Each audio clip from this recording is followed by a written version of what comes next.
Tamcik nak beranak dijangka bulan 2, bulan 3. Awal lagi. Tak apa, dia tekan dari beneran tu. Dari beneran tu nak keluar. Ya, sikit ni. Sikit.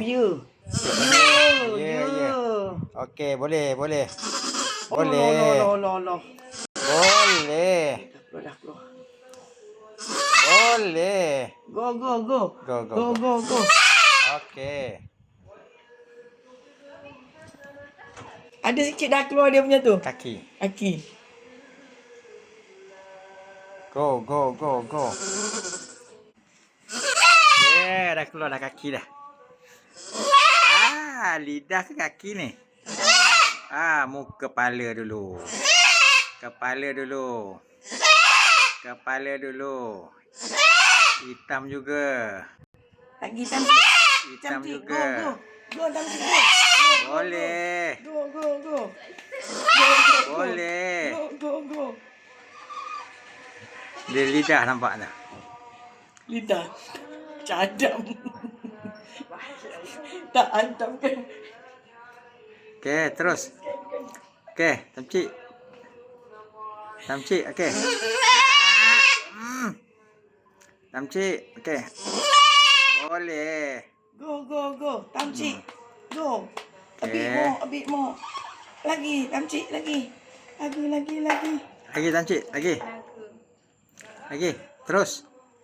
Tamcik terus. Banyak tu. Terus.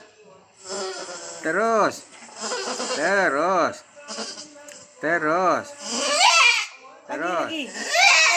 Sikit lagi tamcik. Terus. Lagi tamcik. Terus. Lagi. Stay. Lagi. Yes. Lagi. Go. Yes. Terus. Push Tamcik. Yes, push.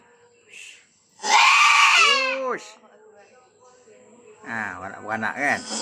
Yes, push. Nak tolong ke? Ya. Jangan lagi kata. Ya. Campur tak ya? Ya. Push. Malam tak nampak. Yes.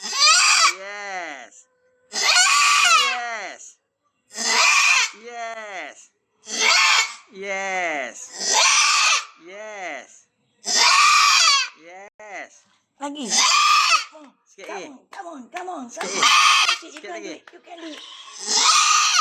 Sikit lagi. Go. Sikit lagi. A bit more. Sikit lagi. Tamcik ke buat? Sikit lagi. Lagi sikit tamcik. Go tamcik go. Go tamcik. Sikit lagi. Go tamcik go. Tamcik go. Tamcik go. Picik pun boleh. Tangkap perempuan dia, tolakkan anak dia. Tolak balik. Masuk balik.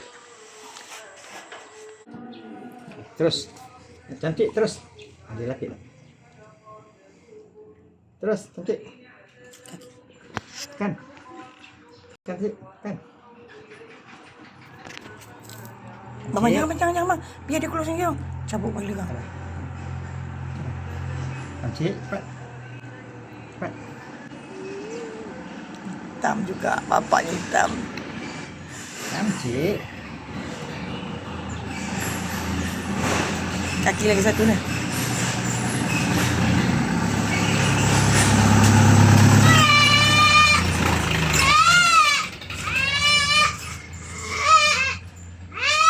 Alhamdulillah.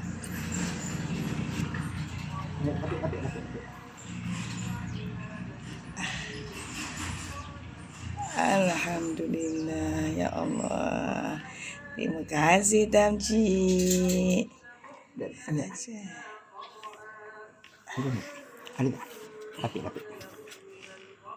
Alhamdulillah, selamat dah letak dalam bekas. Dah dia jilat ni dah tamcik dah jilat anak dia.